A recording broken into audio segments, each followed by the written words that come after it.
So far it was the furnace portion.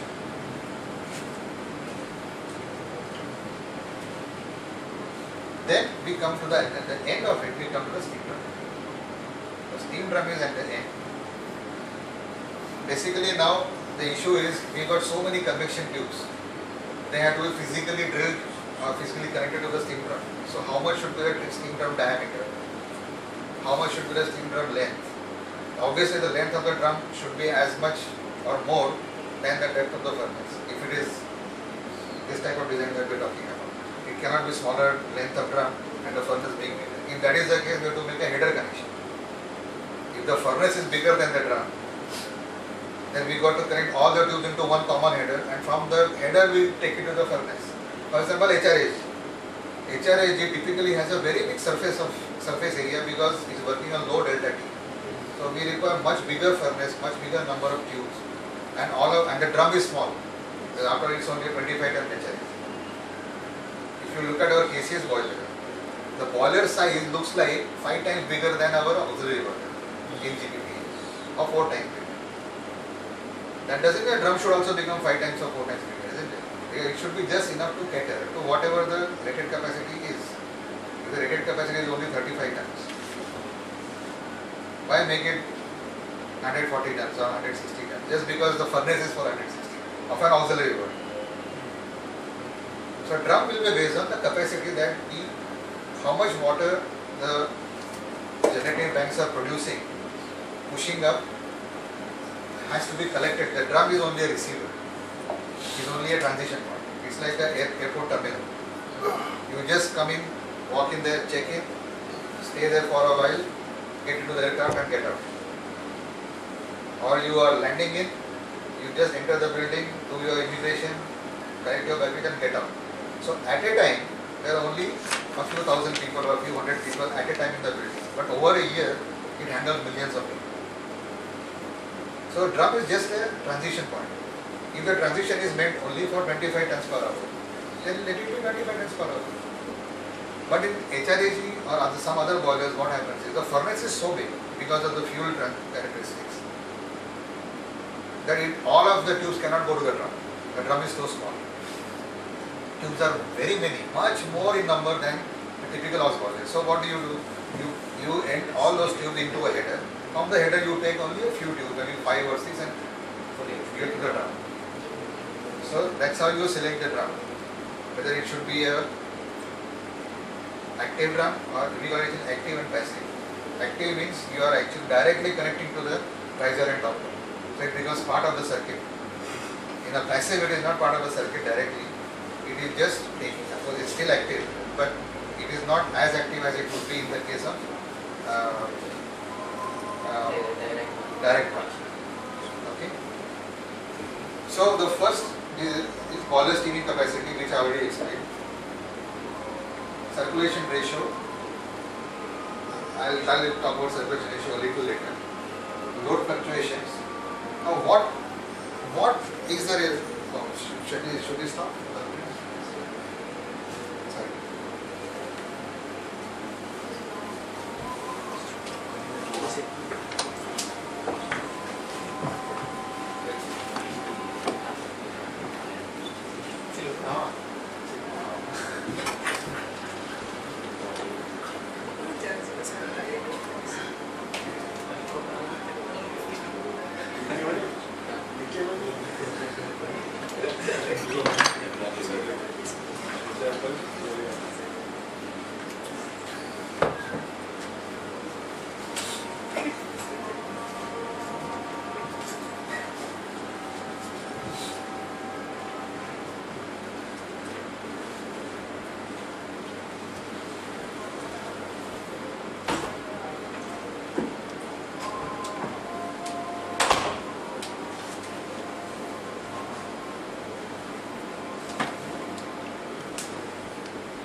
Now,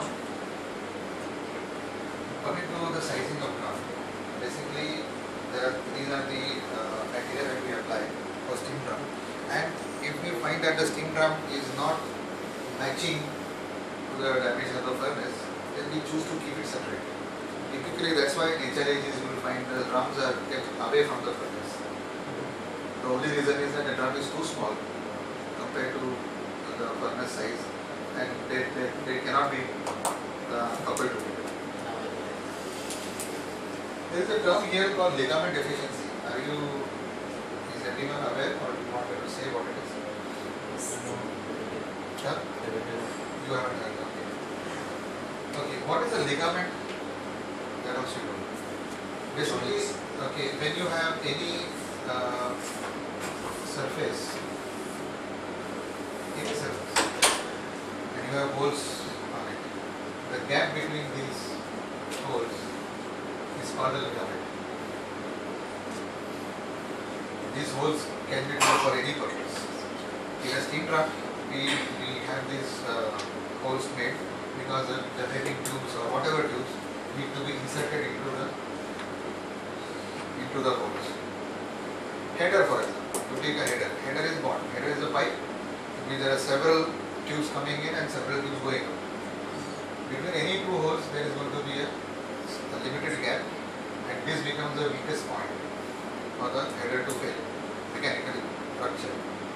So whenever we have any drilling like this, we have to make sure that the strength, mechanical strength of this gap is enough. So when you have a drum sheet, say 80 millimeter thickness, and you have made holes here. This portion left, the material left here, is called ligament. And ligament efficiency actually is not efficiency number, it is actually ligament strength, but somehow it's called efficiency. There is a mechanical stress calculation procedure subject to actual temperature, actual pressure, working pressure condition, and we are supposed to prove that by placing the holes at this distance will not make the sheet too weak to withstand operating pressure. So now, having said this, higher pressure will mean more of this or less of this ligament. More. That's confidence. Yes. More, yes. Or else, if you have a limitation, if you cannot increase this, then what is the answer? Then increase thickness. Then the sheet needs to be more thick. So, if you make the sheet thicker for a drum, naturally the cost also goes up, but the weight also goes up. Plus, there are also issues about thermal expansion.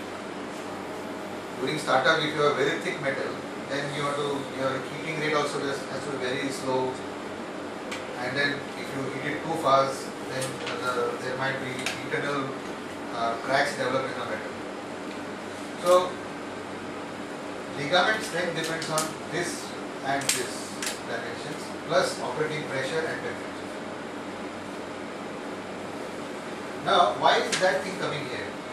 Is because, like in our boiler, we have, if I'm not mistaken, 1,250 something tubes that go into the drum. So there are 1,250 holes. So if any of the ligament fails, the whole drum basically fails, and the drum can only be replaced, cannot be repaired. If there is a crack through and through, that drum most probably will have to be replaced completely. It means basically replace the whole bundle. So one small problem here can be so massively dangerous. Now, ligament strength, I've stated there, number of generating tank tubes entering the steam drum, which we already decided for EPLs and furnace volume calculation. Now those tubes, you stop there, that's okay, but now those tubes have to be inserted into a drum also. Correct? And if those tubes have to be inserted at so much, because you decided the spacing of the tubes also, because you decided the whole wall dimension. In that wall dimension, let's say 10 meter. With that 10 meter, you already decided that to meet the EPRS requirement, you require 80 tubes. So you are basically fixed the pitch, isn't it? 10 meter you already fixed. 80 tubes you have fixed. So the space between two tubes also gets fixed. That space must exactly get mirrored on this. No choice. So you change the tube size. No, tube size also you have fixed already in the EPRS. And then you end up having this spacing. Let's say, I'm just taking example, let's say 100 millimeter. And you had started with a drum thickness of, let's say, 50 millimeter tube sheet. And then you realize that if it is 100 millimeter and the tube thickness is, the tube diameter is something, what is left is only, let's say, 30 millimeter. 30 millimeter is not enough. Your calculation shows. Then what to do? You cannot change the tube pitch. Pitch means center to center distance you cannot change. Tube diameter you cannot change. Number also you can change. Number also you cannot change. So the only option is increase the thickness. Yes. Okay. If thickness also becomes prohibitive because of price, then what to do? Change the arrangement of the roads. That's one. Yeah, that's good. That can be one. Instead of inline, they call staggered. That means it's called triangular pitch. That means this and this. That means you take one row like that. The second row you just push by half diameter or half the pitch, half pitch. So that gives you some extra dimension. Good. Yes, sir. No. I mean, this is very interesting, this boiler design is so interesting. If you decide to go for this kind of pitch, then when these tubes land into the convection bank, there will not be a parallel pitch. Okay. Okay, what I am trying to explain is this. You have these rows of tubes. Behind this, if this was the case, next tube will be exactly behind this. Next tube will be exactly behind and so on. So you can see very clearly straight passage.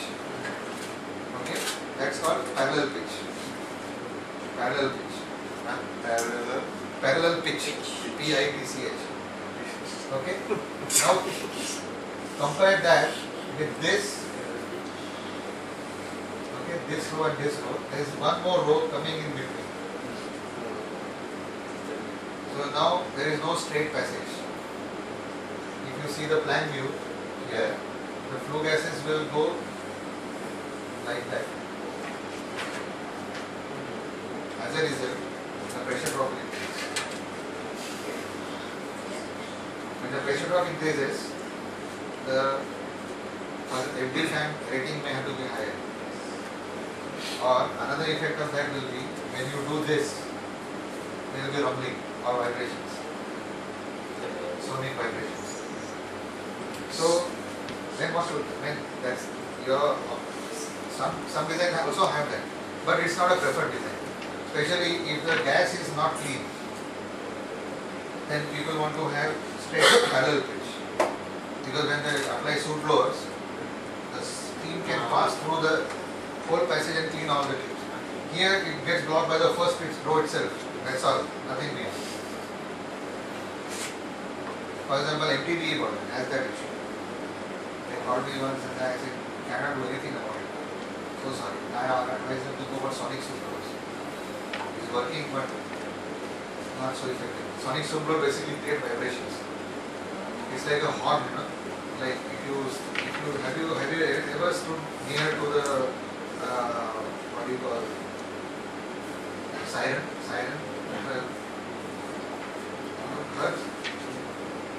Alarm, they start the siren blow. It's basically a rotating fan. They pass air through blades. It creates siren, or not? Siren. But if you stand near it, your whole body will vibrate. You feel the vibration inside your body. Probably one way to reduce weight also. But that can happen in that case. Sonic vibration. And MTBE, I told you go for sonic vibration, sonic thing. Sonic vibrator basically has a vibrator. It creates high frequency pitch. You cannot hear. You just hear it like a bong, like sound, like a horn. But actually, if you press the metal part, it is vibrating at a very high frequency. Then it dislodges the soot. But if it is sticky already, then you cannot. If it is oily soot, then you cannot. Then you require steam soot blowers. And if it is steam soot blowers, you cannot have this. Then you must have this. So in some cases, what you said, Zairi, can be applied, but in some cases it cannot be applied. Then what to do? Okay, very expensive. I shall will make a cancel order. Strengthen the joints. No, that means making it thicker. That option we already tried and it's not working because of price. The attachment. Switching. Switching. Okay, you know what is switching? Attachment. Switching is not attachment. Switching is basically you pull the tube to make it go thin. You must have all done this in your chemistry lab. You take the glass tube, you heat it Different ini. and pull it. Huh? In our chemistry class only, acid. That reaction only. You don't do any glass thing. No glass thing. Very dangerous. But glass tube you never made your own nozzles. No. No! You- Because machine. Oh. So see. Anyway, Okay, but okay. Tube, simple tube, basically you heat it this end, and you pull it. So it basically becomes so this is called switching. So this diameter you can reduce by pulling to a smaller diameter. That means if the tube is, let's say, 50.8 OD and you cannot put 58 OD, you want to make it smaller. Let's say only 30 millimeter diameter is acceptable, so that you get enough space of the ligament. But Whole just like has you to be mentioned, the tube cannot change the diameter. No, I said tube diameter means the whole tube Oh, diameter. This one is This is only only at the mesh. hole. Okay. The whole diameter is for the EPRS, that is making the furnace. If you made a tube smaller, then you have to increase number of tubes. That means more problems. There will be more holes. What effect does it have? This kind of The only small effect is that it causes a small increase of pressure drop, but it's a very small, pressure? very small, Very small. very small change. On the contrary, it helps because when you have a smaller section, the velocity is high and it provides better cooling. If it is exposed to heat, so normally it's not. So it's at a drum end. Our boilers don't have switching, but where EPD has this. So you might also see this kind of tube formation. Then you should realize why this was done. This was because probably they saved on the drum thickness by doing switching, which is okay. That's not cheating the customer. Because in order to not increase the thickness, they increase the ligament. So they have to reduce the whole diameter. To reduce the whole diameter, they do this. This also is cost. To do this for hundreds of thousands of tubes is also cost. But that at the end of the day gives you better operability of the drum, because the thinner the drum, the better in terms of operation. As long as it needs the strength. Okay. I think there is only one more slide on this particular subject and then we can stop. Yeah. Calculate economizer. PID. And stacking layers. That's okay. Okay, economizer surface is basically, okay, economizer, what is economizer? Economizer is just like a water preheater. As long as you don't heat the water in economizer above the saturation point, up to saturation point, you can use it. If you heat it up to saturation point, then what happens? The economizer becomes a poison. And if that happens, what is the harm actually? Some people ask me that question also sometimes. Because I was fighting, our TCs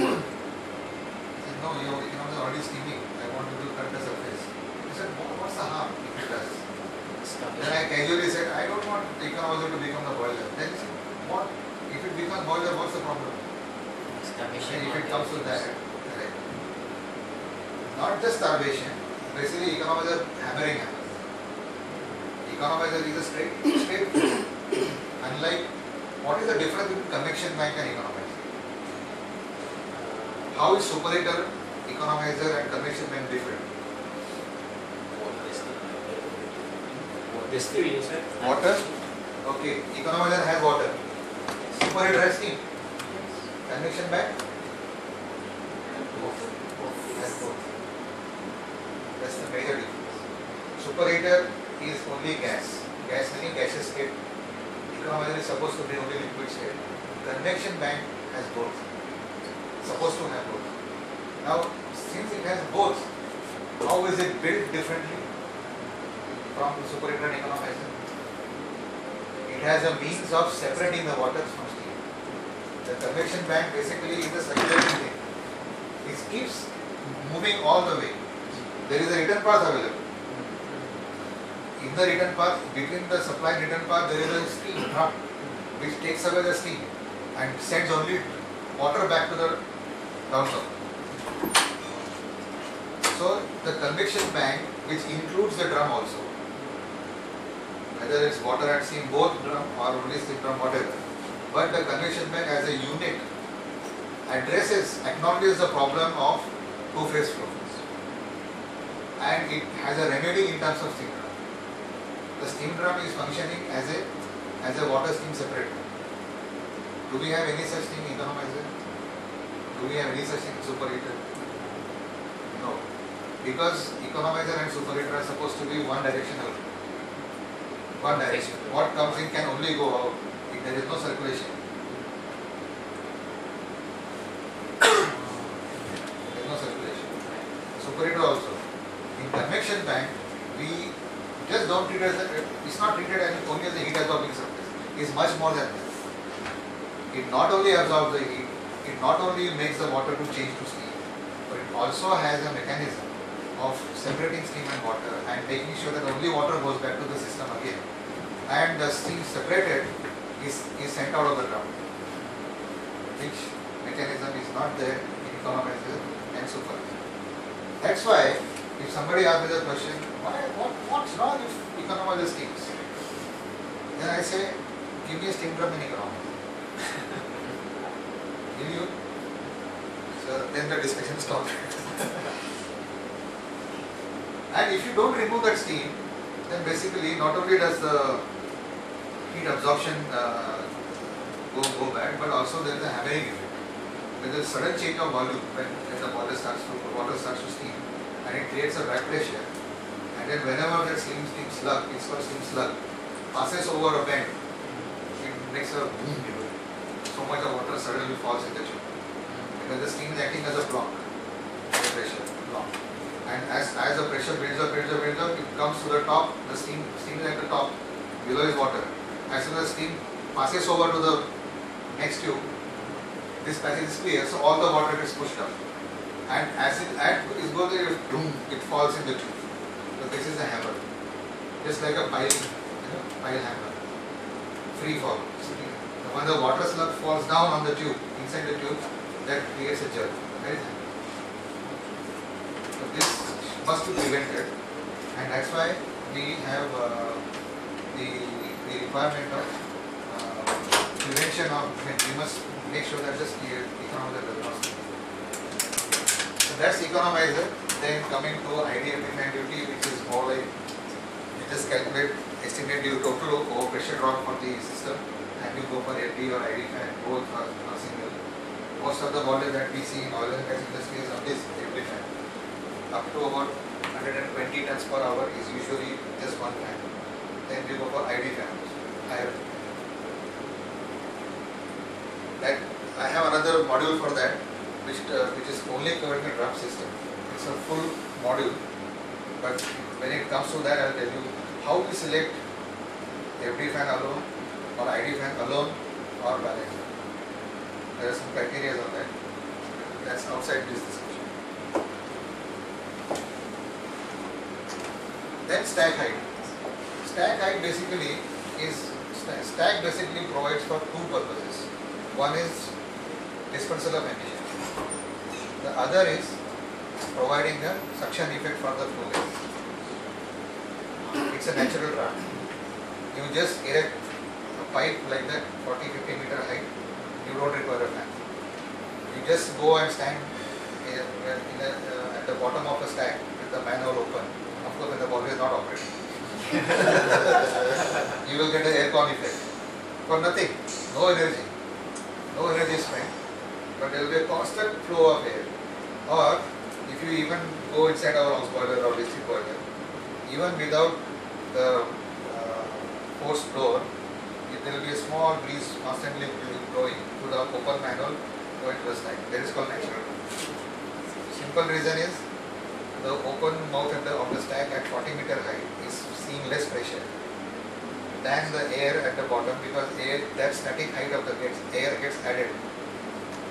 But inside it is only 2 ends, so this air tends to go up. It's also natural circulation. So that is, but that's a very small addition or small effect that adds to the empty fan capacity. But there are boilers which are still running. For example, your furnaces, GPP1 furnaces have no fan. It's just because of the height of the stack, air is constantly flowing in, and that air is enough to make the burner sustain their flames. Beautiful, isn't it? You are able to perform such a amount of combustion without any fan, natural run. And you increase the furnace, the stack height, you get more air. So much so that they have to close it by dampers. It's very nice, very beautiful area. But more important than that is dispersal of stack emissions, the toxic gases that we produce in the water, NOx, carbon monoxide. If you disperse it in the atmosphere, just give it to the atmosphere, it is definitely harmful, and therefore DOE comes in and they don't allow you to do that.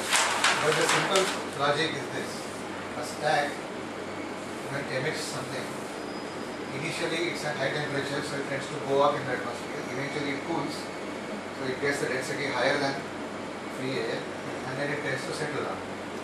If you disperse it at a high point, then the radius of dispersal is more. The hidden interest actually is I want to be safe, because I am the one producing the gases. The least affected is me here, because even if I keep the stack only so much, it will not fall here. It will still fall. That's the joking part of it. But higher you go, higher is the dispersal circle. So the density of exposure is also less. The same amount of pollutants will be scattered over a larger area. So the density of the pollution index will be much lower because it is scattered over a wider area. But the problem is there are so many stacks coming up so close to each other, then it becomes a problem. This stack doesn't pollute here, this stack pollutes there, but that stack pollutes here. Sanjay, just to add, because based on our project, right, the only regulation that govern for the stack height requirement is DOSH, which they need only the velocity of exit flue gas is 12.5 meters per second. They don't specify the height, they just need the velocity is there. It should be more than 12.5 meters per second. Yeah, but that is not for the height actually. That is to decide the size, the diameter of the stack. Because everybody will want to make the diameter small. But of course that will mean additional pressure drop on the system. But okay, so there is one more criteria which is the structural stability. When you make the stack higher, it also needs to have a wider base for it to be stable. So diameter gets governed more by that. But where you are not talking of pollution control, for example in case of cogen, the formula is 14 times Q raised to the power 0.3 in meters, stack height in meters is this, where Q is the quantity of SOx produced. In our case, since it is not a sulfur-based, sulfur-rich fuel, this may not be applicable. But there is also a dispersal. This basically the dispersal problem. How much SO2 you emit, that much taller you have to be.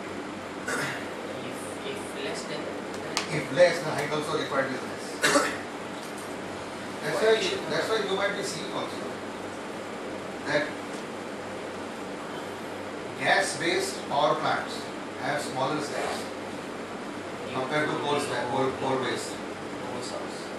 Coal-based stacks are much taller because they need to have a dispersal index over a wider area because their particulate emission is more, sulfur emission is